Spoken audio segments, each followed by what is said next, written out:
Darryl Starbird. How's that?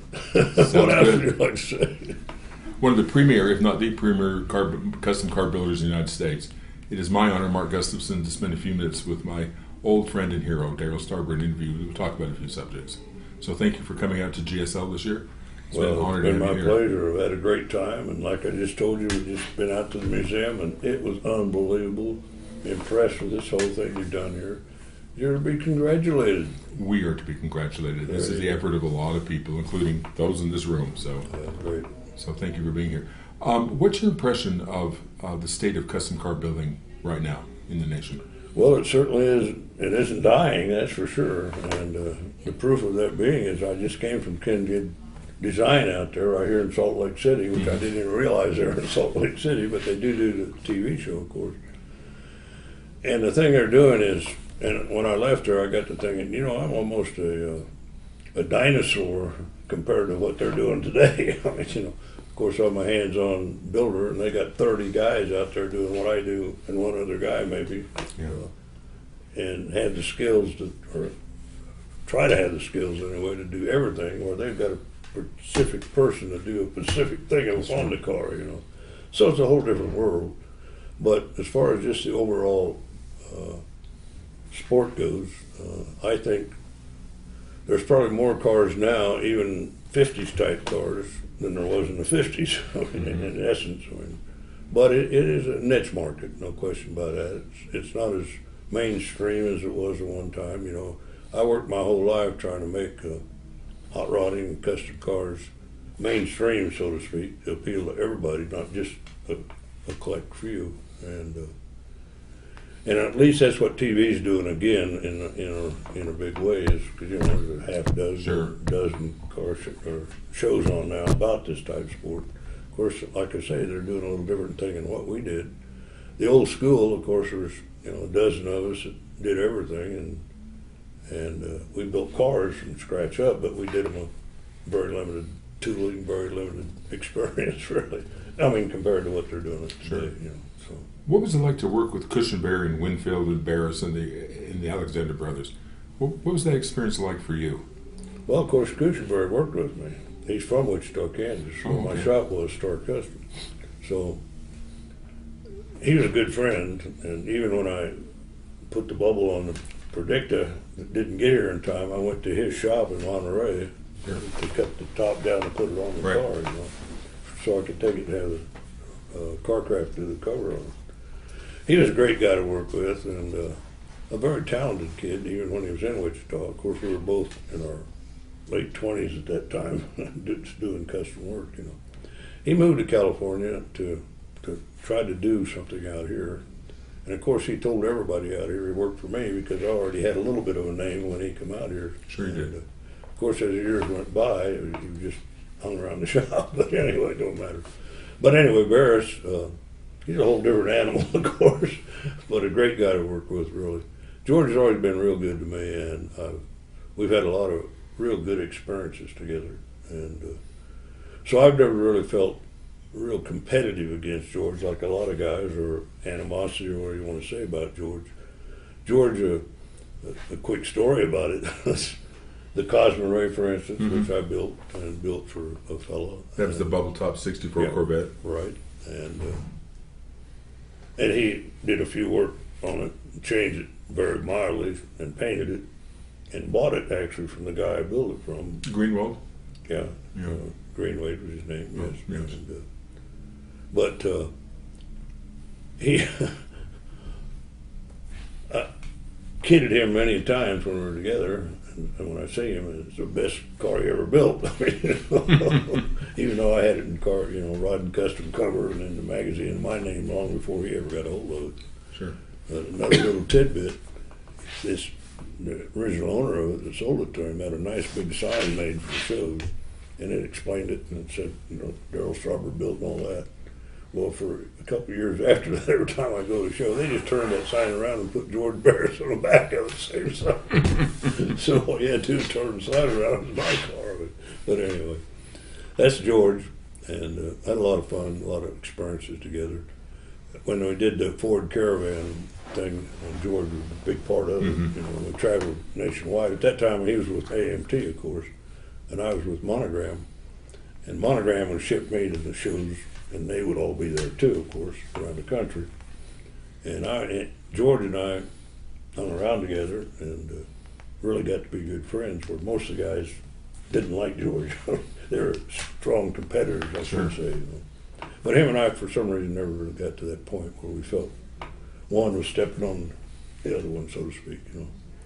So I enjoyed working here. And Gene Winfield, of course, one of the other fellows that him and I have gotten along, and I used a lot of his cars in my shows that he built over the years for the movies in my car shows that I produced. So Gene and I have got along good. He's been back to my show numerous times and featured with cars as well as just personality or celebrity type person. He's still working strong out in the Mojave Desert. Pardon? He's still working in his shop in the Mojave Desert. Oh yeah, he's still out there in that old desert, and I've been there, of course, and you have too. It's a tough place to have to work when the wind blows. That sand comes in there terrible, and it's hot out there. But Gene, you know, was originally, of course, in L.A. and right downtown, and had been there for many, many years. So zoning run him off, and that's when he went out to the desert. But today he's 4 years older than I am, 89 years old, I think he is, and still goes like a man of fire. I mean, I even admire how he managed to get all around. He's somewhere every weekend. Him and I went to Sweden together and did a big show in Sweden. Mm-hmm. And so anyway, we've got a lot of close relationship, him and I have, especially in the past 25 years, you know. Sure. Did you ever work with the Alexander brothers? Oh, yeah. Yeah, brothers are in our museum. I knew Mike and Larry very well. And what do you think of their work? they did excellent work. Dave Stuckey, that worked for me for years, finally went to Detroit for AMC. They come to me, AMC did, and wanted me to go work for them in 1963. And Dave, my foreman at that time, I said, I won't go because I've got my shows going, and my whole career was going. I didn't want to go back up there. But he did go there and went to work in the concept department, which is where they wanted me to work. But he only lasted about a year because he went up there on the assumption that he would build concept cars. Well, he ended up building a door handle, a piece of the dash, or something, you know, a real small part of the whole team. Well, anyway, he quit and went to work for the A Brothers. And you probably remember the Dodge Diora truck. Sure do. Which is A Brothers' truck. Well, Dave Stuckey actually built the whole front end of it. That's why he worked for him. He did all the metal work, put the gate in it and everything. So he was a very talented person. And Larry and Mike both were very talented too. I mean, they did nice work, and most of their designs were well designed for 50s type customs. They used to call them the East Coast Bear Shop. I mean, yeah, they did. Years ago. I mean, you know. And they kind of lived on that. George did a lot for them as far as name-wise and publicity-wise, a lot of magazine coverage and stuff. So, but I run into them over and over. In fact, in 1959, I went to Detroit with the Fantabula at the NHRA National Show, and they were there and in Detroit, and of course they're out of Detroit, and they had their latest little truck there. It was called the Grasshopper or something, a little 34 truck, really nice for the time. Green one? Yeah, the green one, exactly. And we beat them. You know, we got the sweepstakes with it was a 58 bubble top car, and we just wiped them out. But so there was a little animosity there for a year or two because we'd become sort of competitors. I got best custom shop that year, and they awarded it to me instead of them, which they would have got if I hadn't been there, of course.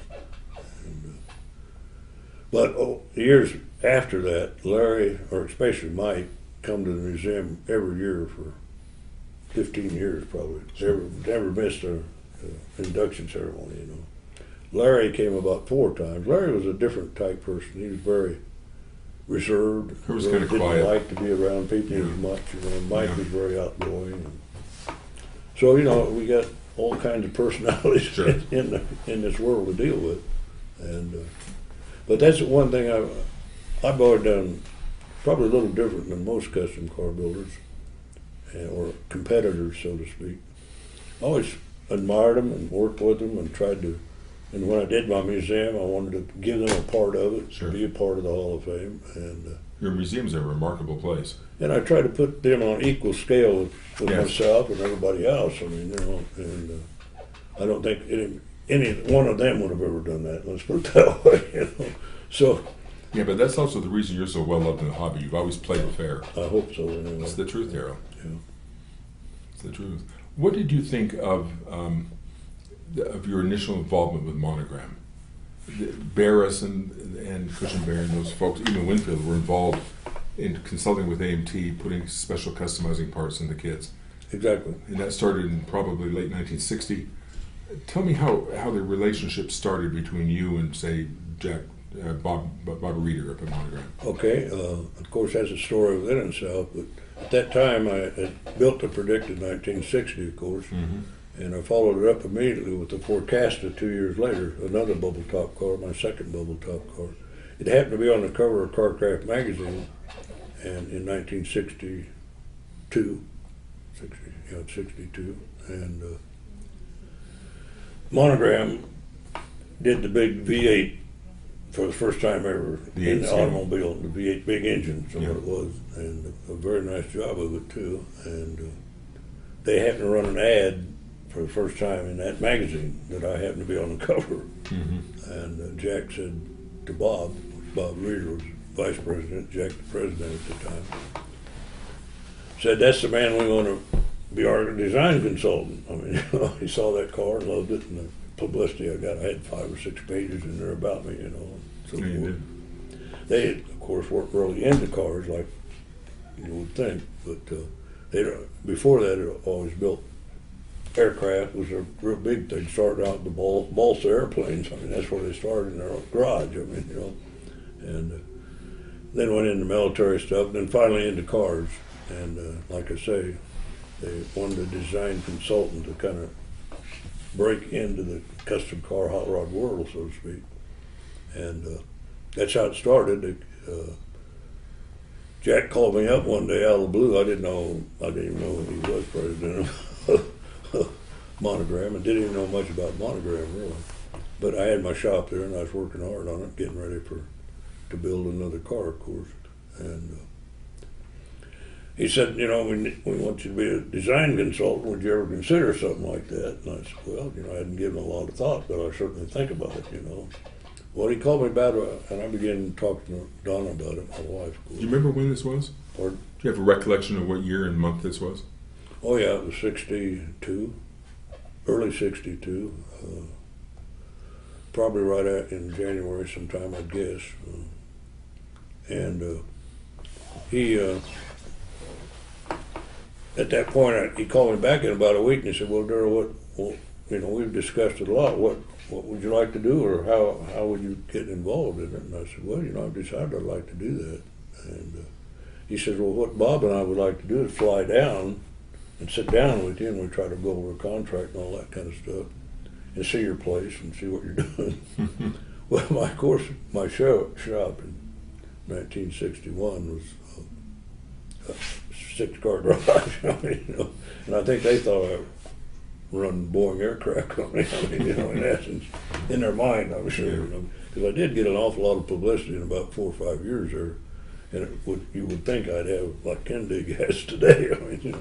But it was a whole different atmosphere, a whole different story in them days.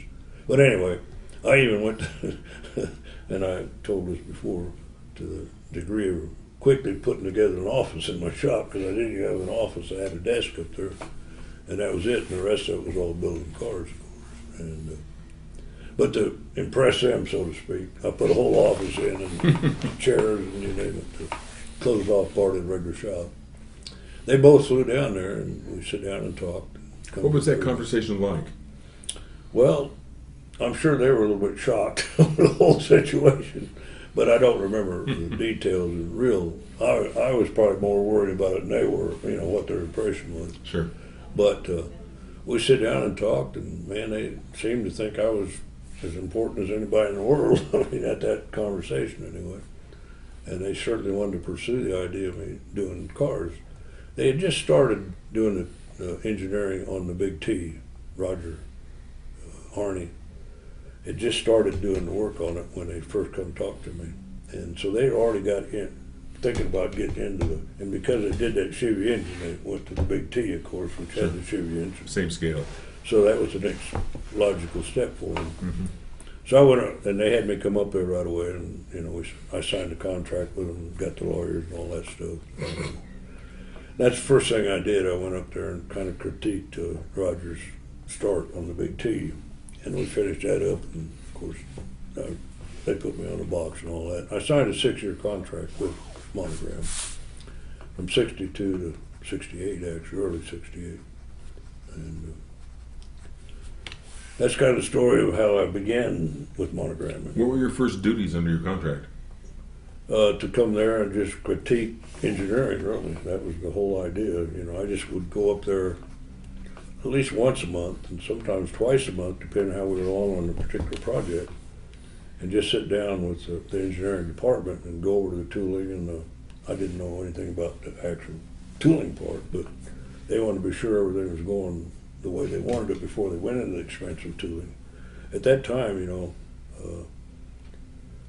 very involved. There wasn't no 3D printers, of course. Every little piece had to be a mold made for it, and then a die made for it. Sure. And, so it was very expensive to do it, even in them days, to build the tooling for the model. So it had to be right off, the tooling especially.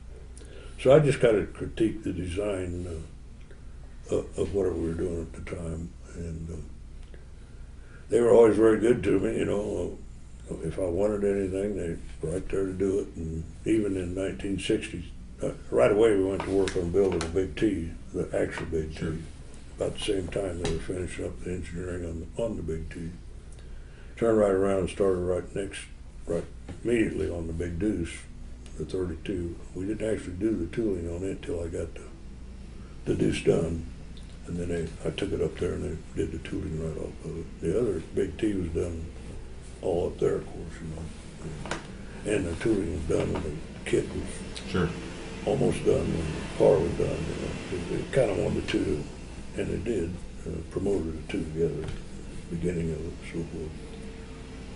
So that was kind of the beginning of the whole thing, and that lasted for, like I say, 6 years. You were a consultant on the 55 Chevy and the 58 Thunderbird. You added the customizing parts and so forth. How did that work? How did you work with them to design those parts? I sat down with Roger, and he was an illustrator or artist, and an engineer, so to speak. Him and I together would sit there, and I'd tell him my ideas. I'm not an illustrator by any means. I get lots of ideas, and even the cars I built were all in my head. I do real rough sketches, and then I have an illustrator actually do an illustration of. In some cases, not always. Lots of times, I'll lay a car out in full size out of steel tubing, stations, so forth, and then pull sheet metal over it. Full size though, and I can see the three-dimensional effect of the car before I ever put the sheet metal over it. And I can easily change something if I don't like it. Lots of times, even a draftsman or easy to put on paper, but not always look quite right when you build the actual car, which happens in Detroit all the time, as you know, over the years, And so, but I always had the advantage of having in my mind and at least full-size layout of the car before I ever built it, actually. But you would meet with Roger and you designed the parts for the 55 Chevy, which included a nearly full bubble top, I might remember. 58 Chevy. The 58 Thunderbird. Oh, Thunderbird, full bubble top. Yeah. And he would draw them, and they would go off and make the dies and so forth. Yeah. Because your name was all over both kits and instruction sheet and everything. Oh yeah, about 10 of them or 8 of them, whatever it was. Yeah. The 40 Ford pickup, the 34 Beetle, the 55 Chevy, 58 Chevy, Thunderbird. Mm-hmm. I think we did 15 altogether. Either built the car or just designed the parts for it. Sure. So, You did a booklet called "From Carbs to Customizing." It featured all of your cars, and you wrote the text. Whose idea was that booklet? Somebody promotional department Mm-hmm. and they just asked me when I was up there one time. We sit down and just talk about terms. You're talking about the little book Yeah, about terms, yeah, sure. what the slang of Right. hot rodding was, so to speak, and that's how that came about. And then they went back and designed the whole book. I come back 6 weeks later or whatever it was. You supplied the photographs, or Yeah, what? oh yeah. It was a 10-page fold-out. You could get it from hobby stores. You could get it in the kits at the time. Right. They're much valued these And days. I noticed you don't have one in the museum. I've got one personally. I'll take it down there. Oh, really? Oh, yeah. I was going to send you one. Oh, send me one. I looked for one of them. I said, I'm amazed that they don't have that little thing. And Donna sells them still. We get boxes full of them. The little booklet? Yeah. Wow. Okay. Yeah, she sells them in the museum. Sells them every now and then. Interesting.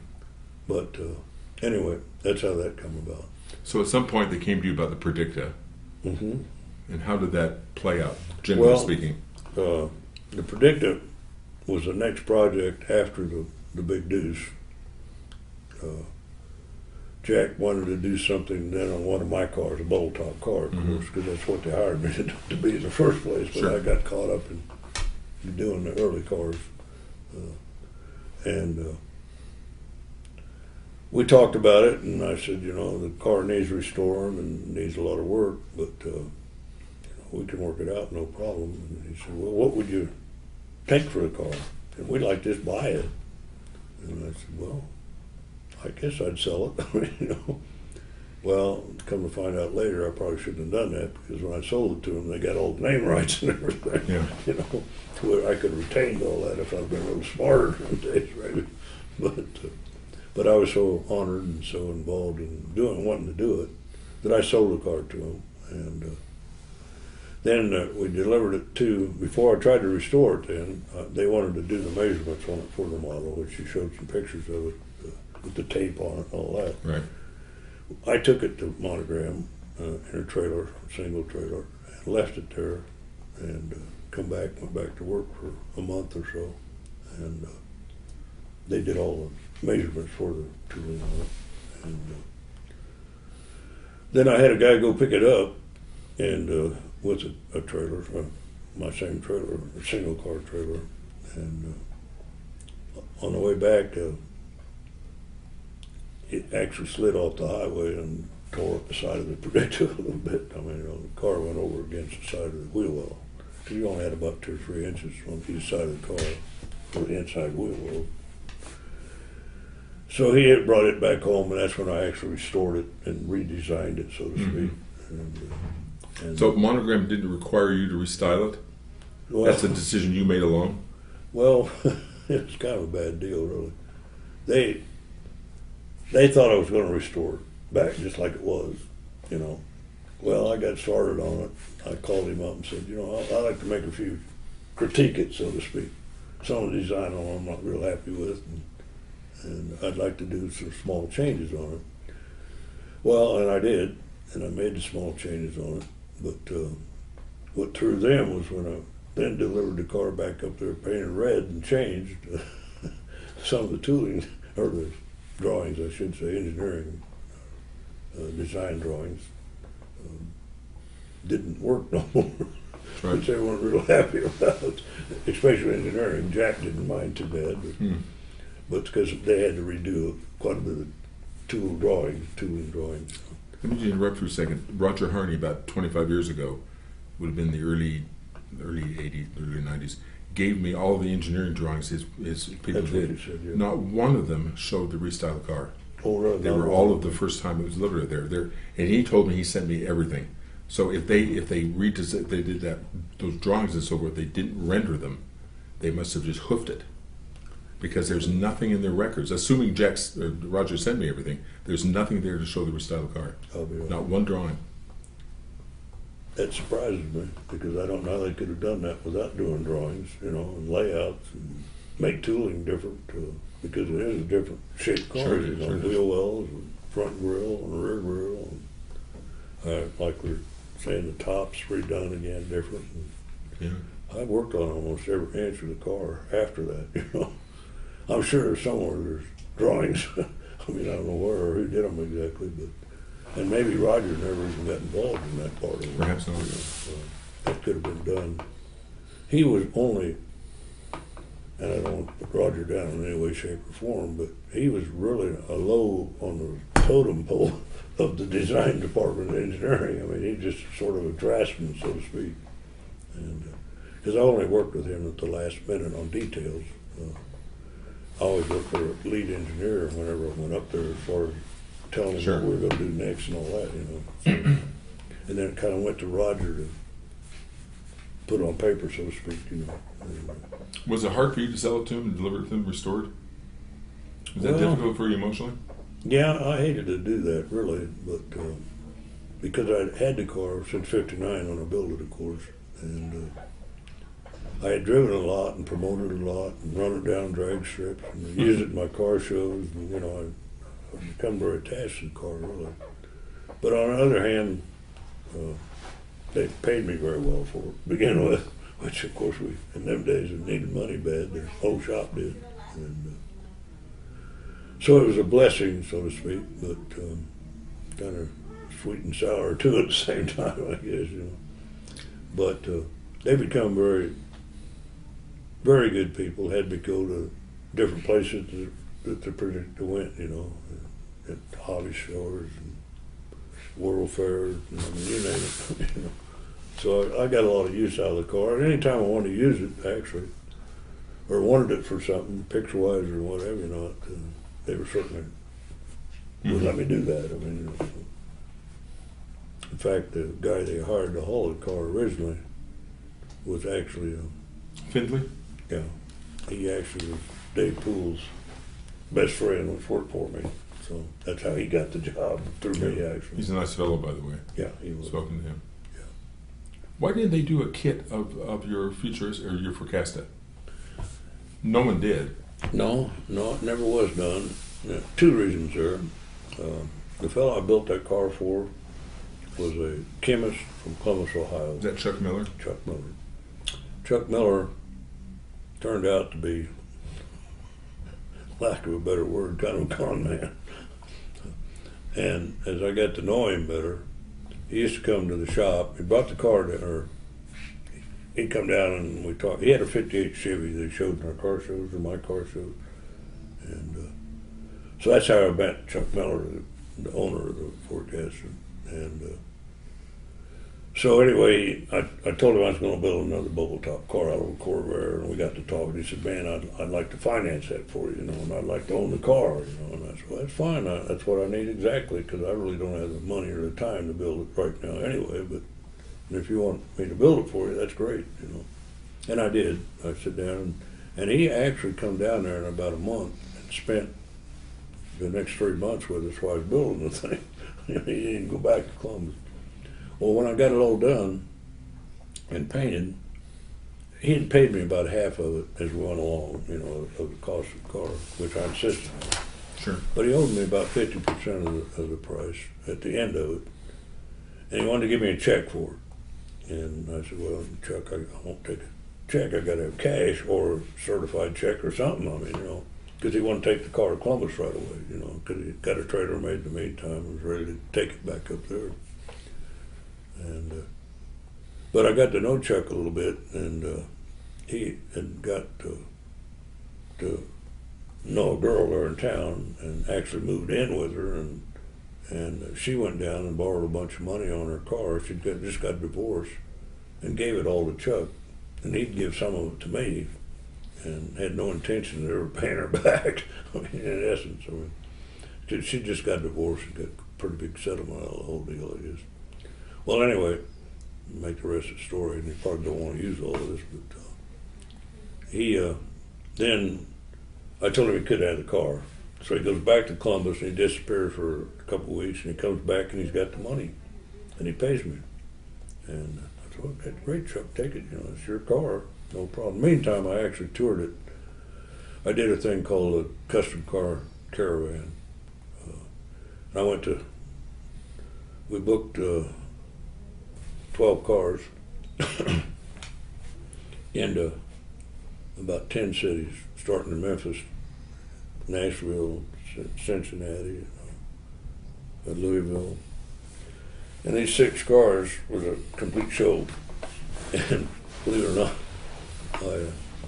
but the 6 of them pulled, 6 customs pulled the trailers and the cars.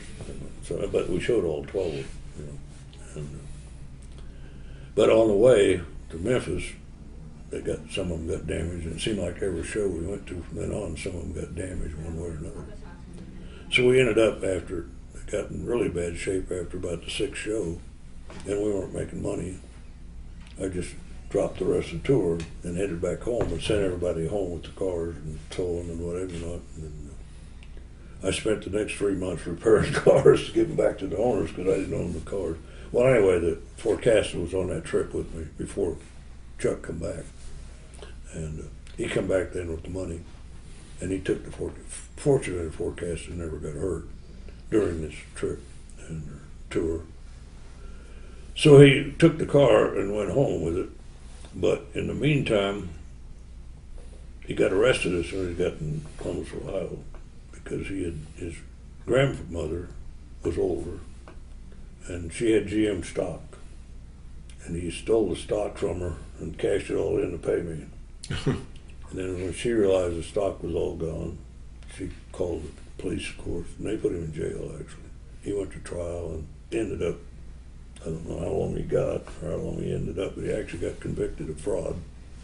And he lost the car. He sold it immediately, or I suppose his grandmother did, to get her money back. Mm-hmm. And the car went to Columbus, Ohio.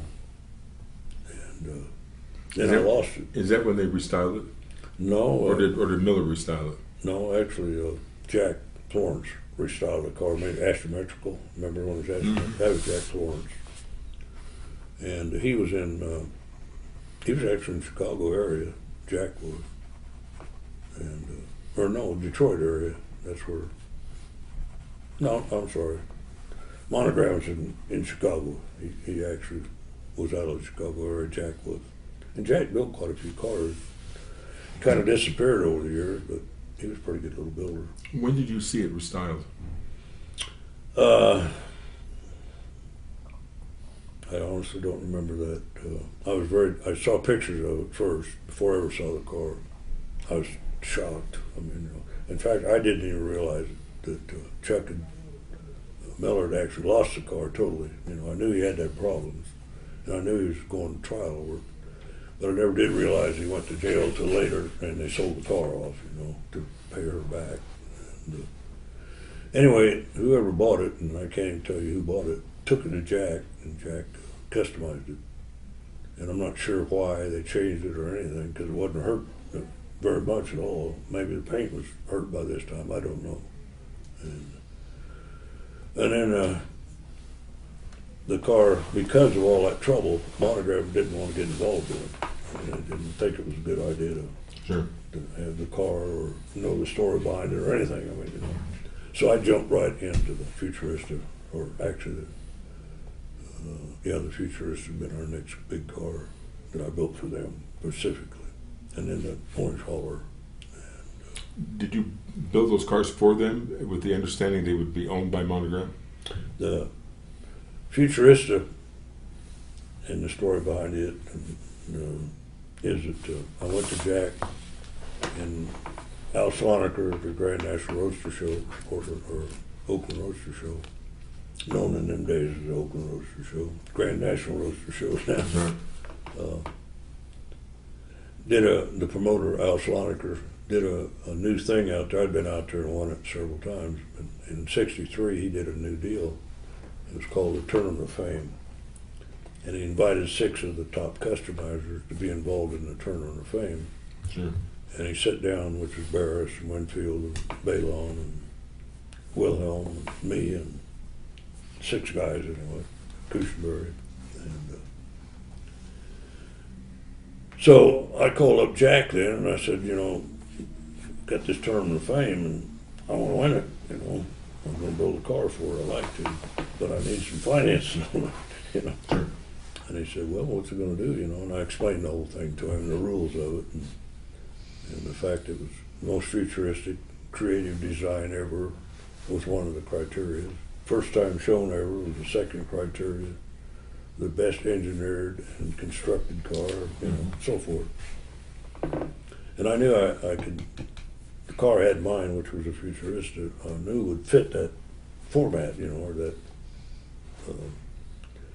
So when I told him, and I sent him the sketches of it and all, he said, Darryl, just, I don't care what it costs, build that car, we'll make a model out of it, you know, and we won't win that for sure. And I said, well, we'll win it, because I know everybody else, what they're building or what they had built. And I knew there was nothing in the world that could ever touch it at that time, you know. And but with the free hand of money, I could make a car nobody could touch, because nobody ever had that opportunity before, or it was just open book type thing. But by this time, Monogram had sold a lot of stuff that I was involved with, so they were making a lot of money on myself, you know. And but I was too, so I was happy. But anyway, I lost the tournament fame, long story short, and Bill Cushionberry actually ended up winning it with the Silhouette. And but this is ironic part of the whole story is that we were so sure, Jack and I, that the car would win, and they flew, him and Bob both flew to Oakland to see the show and be there when it won. I mean, you know. Oh boy. And I lost. And, so, but in the meantime, we wanted to release the model at the exact same time I won the show, you know. And we actually put the little trophy, Tournament of Fame trophy, in the kit. Never seen one. That's what I've heard too. And I don't have one, although I did see one many years ago, but we didn't make very many of them. I don't know. They were on the production line, and they pulled them off immediately. And I don't know how many they ran exactly, you know, or whether they actually put any of them on the market for sale or not. Right. And anyway, we had to pull it out, and there was a little insert on the copy, and we had to rewrite the copy on the inside, tell them about it. So I wasn't a happy camper, and he certainly wasn't. But they funded the car from day one? They always owned it, yeah. Okay. And that's a funny story. When I delivered it up there to them after this thing was all over, first of all, I took the car clear to Seattle, to the Needle up there, and did a big car show up there with it in Seattle. And then I delivered it to Monogram a few weeks later. And actually, I bought a truck for them to haul it in, which I took to Seattle and the whole thing. The truck was a furniture type van that the bed opened up and you could pull the thing right and close, you know, pull the futurist right up inside of it. Arranged the whole thing just for that car at that time. Anyway, they decided they didn't want the truck, although they paid for it. They just had me sell it off, and I wanted to deliver the car because they didn't want the burden of worrying about the truck. Tell me about the Orange Hauler. Okay, the Orange Hauler was one of my next projects. In fact, yeah, it was the next project after the Futuristic. And you started that in your old shop. Yeah, and I built the Futuristic in the old shop, actually. And we started on it right after the when I went to Oakland with the Futurista to the Grand National Show. We were about half done. I had the front end of the car all done, front half of the Orange Hauler. And at that time, Dave Stuckey was working with me, and Dave Poole. And while I was there, I had already laid out the back end, and they sheet metaled the back of it while I was out there. And when I got back, then we jumped right on the car and built it. And again, we built it for Monogram. They actually owned Did they fund it from day one? Right, exactly. Okay. And they paid you to hire subcontract labor and so forth? no, them guys actually worked for me. Okay. Besides them, Okay. and we did all the work. I did most of it. They were both. David Stuckey worked for me for 8, 9 years at that point. David only worked for me about. He come out of Chicago. He had his own shop in Chicago originally. Dave Poole. He'd only worked for me a year or so, and so anyway, he was just part of the regular overhead of the shop. Sure. And But we finished the car, and I delivered it to them up there, and of course, they made the model right away. I used it to scale everything off of. Did you get a royalty off that kit? I got a penny off of that one. Off the orange color? Yeah. And everyone, the big T and the big D's, I got 10 cents because it's $14.95. The others were $1.98 or $1.49. That's not much money. I mean, what about the Futurist? How much you make on that? Well, I mean, that's what they retail for. Okay. The $1.49 or one, and I'd make a penny. But in them days, that was pretty good because I also got in my contract, the thing that I got different than all the other builders or all the other consultants, so to speak, was I was also paid a salary, a regular committed amount that I was going to get every week or every month. Mm-hmm. For 8 or 6 years in my contract. The royalties was over and above that, of course. Sure. And for them days I made tons of money compared. In fact, I built that new shop and everything from them. So I was very happy with the whole situation. Sure. You had an incredible role in the model car hobby and the real car hobby. I mean, anybody who knows anything about custom cars knows your name. Well, and as importantly, to know of your integrity. You've always played the game straight with people. You've been pleasant, and cooperative, and that was always very important to me. I know that. And I've always tried to stay grounded, so to speak. Well, and you're the one that's still in business. You're the one that has the shows. You're the one that made a success of things. Bears did some of that, but none of the others did. Yeah, no, you're right. You've been at the top of that pile. I was very lucky, very fortunate to be able to do all that. And a lot of luck, believe me. A lot of things broke my way that didn't break for a lot of them, like monogram. Sure. I seem to always have a guardian angel, so to speak, taking care of me for some reason. I don't know why. I didn't deserve it particularly, but it was a great ride, and I had a lot of opportunities that I wish all of them would have had because we'd had a lot more in the whole business right now to work with. Sure. But it was very important to me, and unfortunately, I had a very stable background with parents and very great wife, grounded people, and a great wife. And I just had everything work for me, and I've often walked across from my shop nowadays, which is a couple hundred feet from the house, and just say a prayer, so to speak, to say, why in the world do I have all this?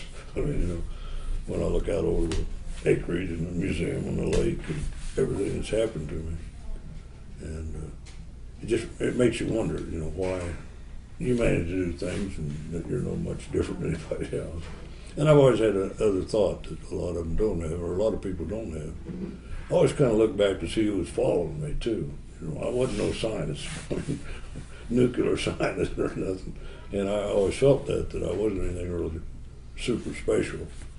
And especially when I saw the people following me, they were pretty normal. Many of them blue-collar, low-class people. I mean, not low-class, but low-income class people. Sure. That followed the whole thing, So, and being working for Boeing as in the aeronautical thing, I realized how insignificant, so to speak, compared to the airplane and the wars and all that the car business was, sure. Especially the custom car business. And you cut a fireball path. Yeah, just been a lot of things happened good for me. So you've got a great knowing you. Oh, like being here. You've got a great reputation, Darryl, and it's been my pleasure to have known you for so many years. And we'll get this book out by the end of the year, I'm told. I hope so. Well, it's about time. I've got a July 1st deadline, so I have no choice. But you've always been pleasant and cooperative, and I can't tell you how much I appreciate that and Donna's help. Well, I'm sorry I haven't got back on some of those things as quick as I should have. Well, but it seemed like I'd get something from you, and then I'd be so busy doing something else that I didn't get right on it. No, you've been great. Thank you very much. But we did pretty good, I think. Great, and thank you for coming to the 26th GSL Championship. Well, it's been an honor to have you here. It's been an exciting and adventurous thing for me. I've met a lot of neat people, a lot of people that we've had a real good time. We've got some great pictures of you. I've already seen of you out of the museum. Yeah, okay. And we'll we'll use those to promote the museum, good. And we'll send you some of those. So thank you so much. It's a My real pleasure. pleasure, my friend. Well, thanks.